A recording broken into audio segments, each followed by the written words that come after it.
So welcome to our another one. We take here Mulligan Wasteland as only mana source is not enough.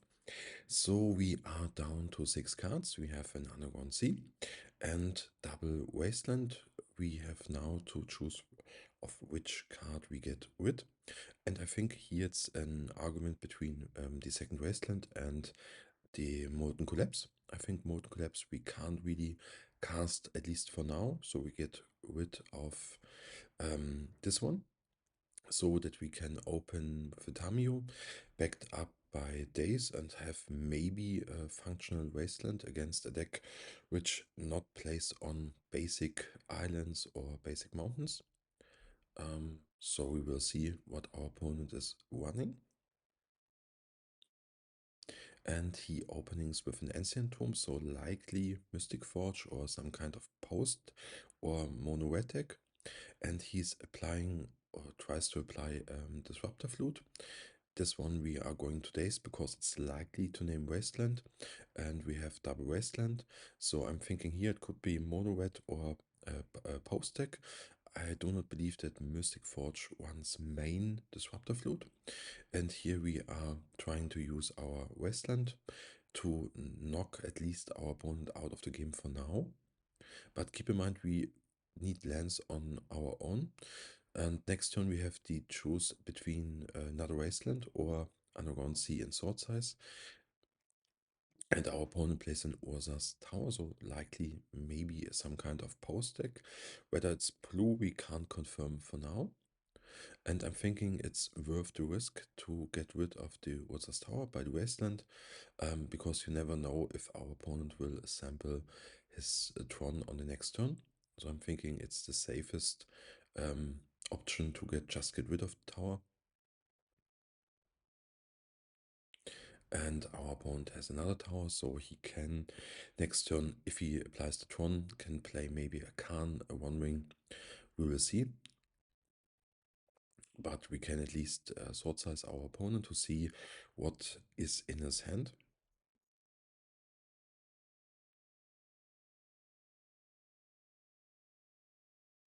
And here we see a pretty stacked hand. Our opponent has double Khan, Force of Negation, Kozilek's Command, an Island, and the One Ring. I think you can make an argument for maybe Khan, but I think he has two of those. So we don't want to get rid of the Force of Negation, so it's either Kozilek's Command or the One Ring. I'm thinking both cards are scary, especially the Khan, because the Khan will shut down our clues, but he has two of those. So I'm thinking it's just the safest way to just get rid of the One Ring. But keep in mind, we in theory have a Bowmaster, but I'm thinking one Bowmaster is not enough to keep the One Ring in check. And we now have to try to find something to do against the Khans, which are coming down. So we need at least pressure in form of Orcish Warmaster or some kind of interaction. So maybe a Daze could be fine. I'm thinking Force is a little bit too much to ask because we have no blue cards in hand. And we need to find now or later some lands to develop our clue advantage. Because with just two lands, here we have the decision to make to just crack the clue or apply Bowmaster. And I'm going here to apply pressure because we need to finish the game somehow. And even 2 clock can do it, at least in 9 turns. So we at least have to start to do something. And our opponent is willing to force it with a Force of Negation. And is applying Disruptor Flute. There's nothing we can do about this. So our opponent has 3 cards remaining in hand, which all are known. So it's double Khan and a Kozilek's Command. And the Disruptor Flute is naming the backside of Tamio. So even if we flip the Tamio, we can't uptick her. I think it doesn't matter, at least for now. We are just making more clues. But keep in mind the clues are pretty weak because Khan will shut them all down. So we at least need to find some more lands to crack some of the clues, but we also have to apply a pressure in form of our second Bowmaster.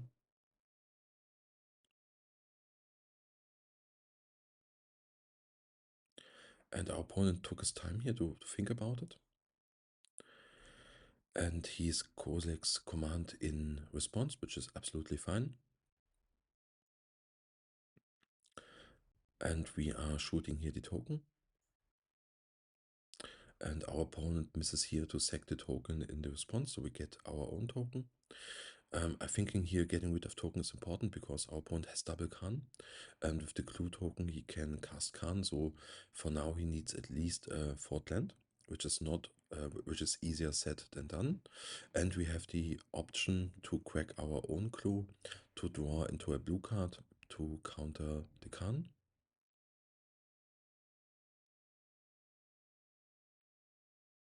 Or even could be also possible to find a daze if our opponent casts Khan with just 4 lands. And our opponent took his time here to think about, and he drew an Ancient Tomb, so he has 5 mana, so daze is not live, and we have to crack our clue to find a blue card.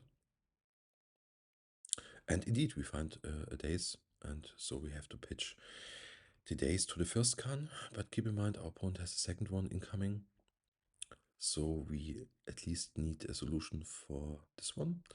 But first things first, I'm thinking attacking here is always free, so we attack first, get our clue. And then we can think about cracking a clue or casting Brainstorm. Brainstorm will flip our Tamio, which is not live, but I think at now we have enough clue tokens, so whether it's 6, 7 or 8, it will not matter in this game. And if we cast the Brainstorm now, we can find a Sword Size, which we can also cast in our turn and get rid of the Khan. So I'm deciding here to main phase Brainstorm.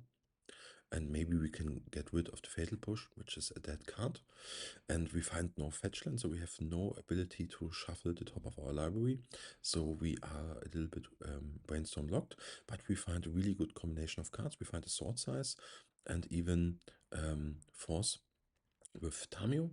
Tamio, we will never cast her, so she's just a fodder because we have enough clues. But keep in mind, we have stacked on the top of our library a Fatal Push and a Barrowgraph, so we at least need to draw to this with cracking clues. And if our opponent is casting the Khan, we likely have to force it because we need those kind of clues to draw to the top of our library. We have at least 2 dead cards for now. Barrowgraph can be live if we found some kind of lands.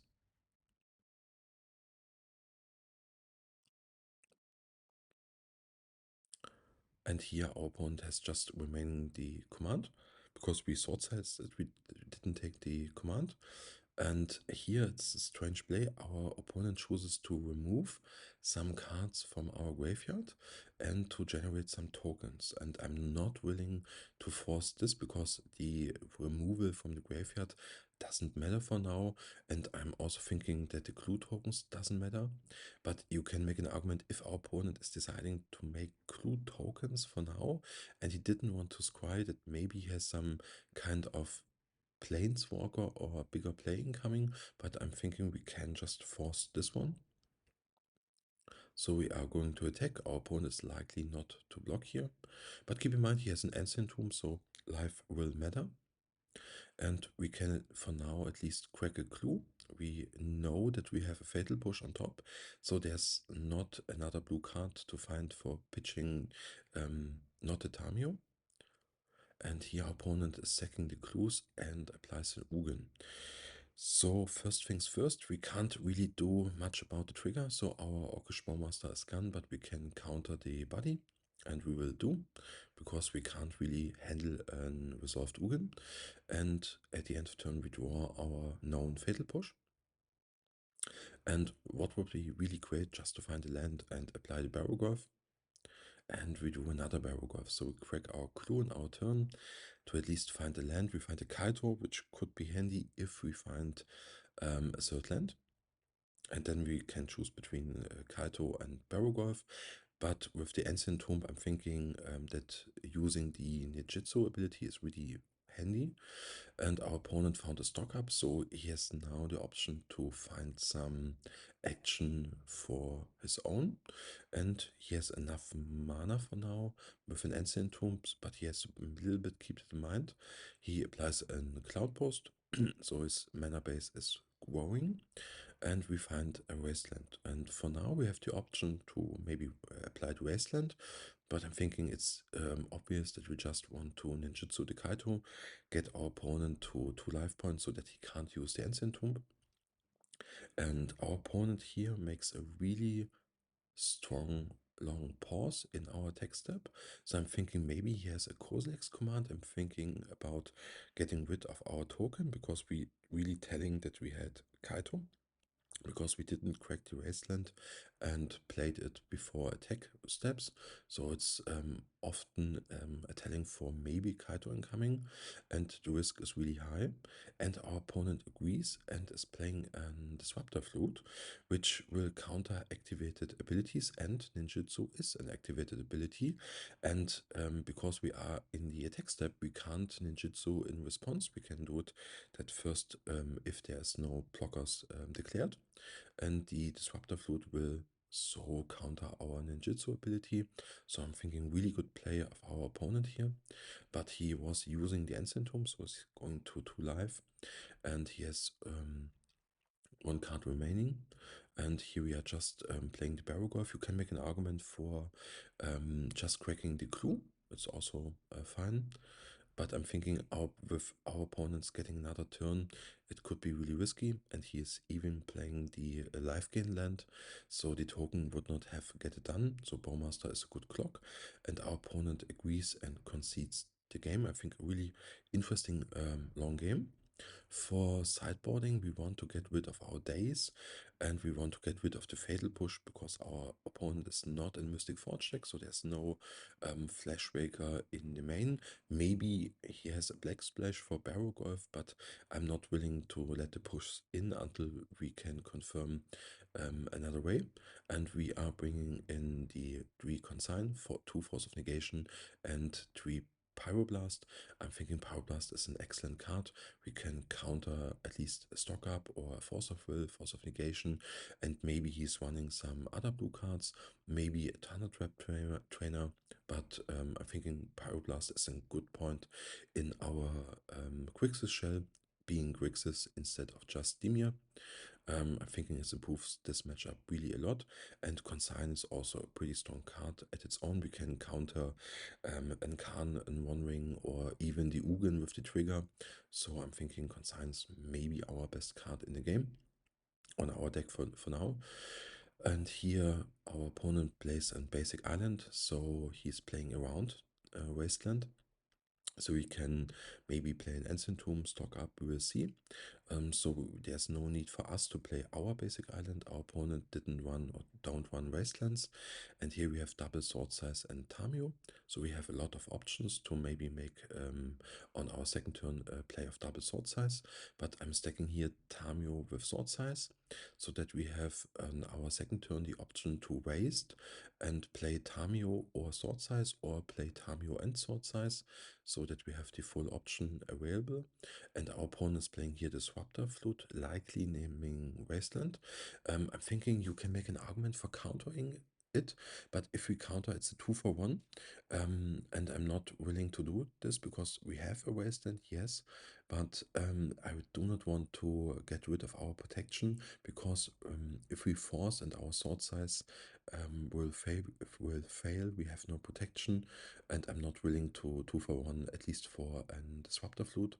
And our opponent has a strong hand on his own. He has a Force backed up with Stock Up, a Khan, and a Kozilek's Command. I'm taking here the Stock Up because if our opponent finds a third land, he can Stock Up, and also on this way we get rid of the Force of Will because he needs a blue card, and Khan is some turns away, and the same can be said for Kozilek's Command. And here we didn't use the fetch land because we know we have a sword size on top, so next turn we can get rid of the Khan or the Kozilek's Command. I'm thinking I'm more interested in Khan. And indeed, our opponent drew a third land, so he could apply to Stock Up. So we know his remaining cards. So we attack first. and are likely playing sword size and getting rid of the Khan. I'm thinking keeping Kozilek's command is fine. We can counter it if the modes are too scary.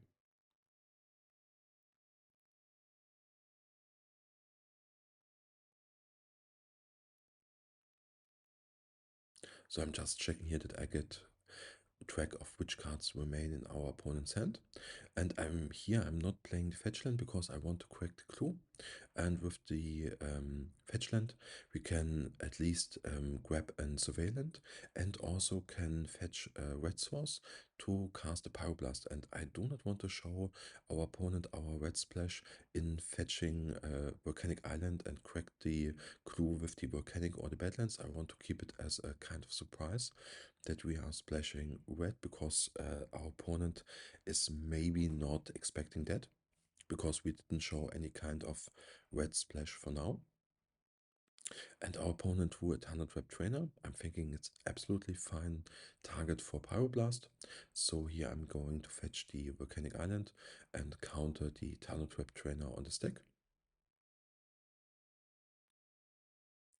And at the end of turn we can crack our clue. You can make an argument for not cracking the clue and cracking twice in our turn to flip the Tamio, but I'm really thinking here I want to draw cards, not in uptaking because we have two forces in hand, and I'm really thinking that drawing at least two cards a turn for now is a pretty big upside. And here we draw the brainstorm, so I'm thinking it's a good timing for now so that we can get rid of those two lands. We have an active fetch land on the battlefield, and now we can uptick and even grab an sword size out of the graveyard to keep our opponent in check and can apply a Murktide.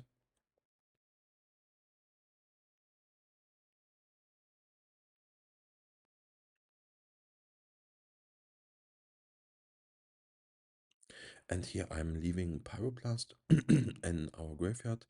You can also make an argument for keeping a sword size. I think both cards are kind of protection and interaction, and our opponent had enough and conceded the game. And at last, we want to take a look at our deck list. We are playing the Dimir Tempo deck with a red splash, so-called Grixis Tempo. We are putting some red cards in, especially Molten Collapse, two of those in the main board, and a package consistent of 3 Pyroblast in our sideboard, with a split on Meltdown and Engineered Explosive. Here we played against a post variant, a blue post variant. We can't confirm whether it was with a black splash so far, but so far we are 3-1 into the run with only lost to Lompox. And here I'm thinking that the Pyroblast was an excellent card. We countered a Thanatrap Trainer, and in this matchup in particular, it can counter the forces and it can counter a stock hub. So compare this with the Tree Consign and the Force of Negation package, I'm thinking it's fine. The Meltdown is not so good, in my opinion, because our opponent is not a key Cremonolith or Urza Saga deck. He maybe can run Chalice of the Void, and we saw a Disruptor Flute, so Meltdown can get rid of Disruptor Flute and maybe a Chalice. So if we have seen a Chalice, we can make an argument for bringing in that Meltdown or Engineered Explosive, but we have to make room in our main board to bring those kind of cards into the game too, because we cited out a lot of fatal pushes and dazes, and in particular for the Molten Collapse, I'm thinking it's a fine card, it's not an excellent card. You can get rid of an resolved Khan and Ugin. I'm thinking that's a really good upside. Maybe if you run into a configuration with Chalice of the Void, you have also two mainboard answers, especially three with maybe Brazen Borer and a sword size. So I'm thinking it's a card which you can keep in. I'm not a fan of getting rid of a Tunnel Trap Trainer because our opponent doesn't run any kind of Flame of Anno or other synergies with it, so the creature party is not that relevant. But for now, I'm really happy with the red splash. I'm thinking the mana base was okay. We were lucky to get away in game 1 because we won 4 Dazes and 4 Fatal Push in the main, which are not pretty good cards, but I'm thinking after sideboarding we bring in 8 cards, which will improve our matchup percentage enough. And as you like, you can make an argument for bringing in Meltdown and Engineered Explosive. But so far, I'm really satisfied with the one. And if you want to see more of the deck or a full guide, I let you a link on the right side of the screen. And also, if you are interested in the last game, I will place a link there that you can watch the end of the run. We are hoping to get the 4 and 1. So at least not a trophy for now with the only loss to Lompox, but I'm thinking it's not a good matchup for this kind of fair tempo deck. And I'm really interested in running it again to a league or a challenge. But I have to see how my time schedule will allow that one. So it's likely maybe more a league, but we will see. And thanks for watching for now. And I'm really hoping to see you in round 5 of our one.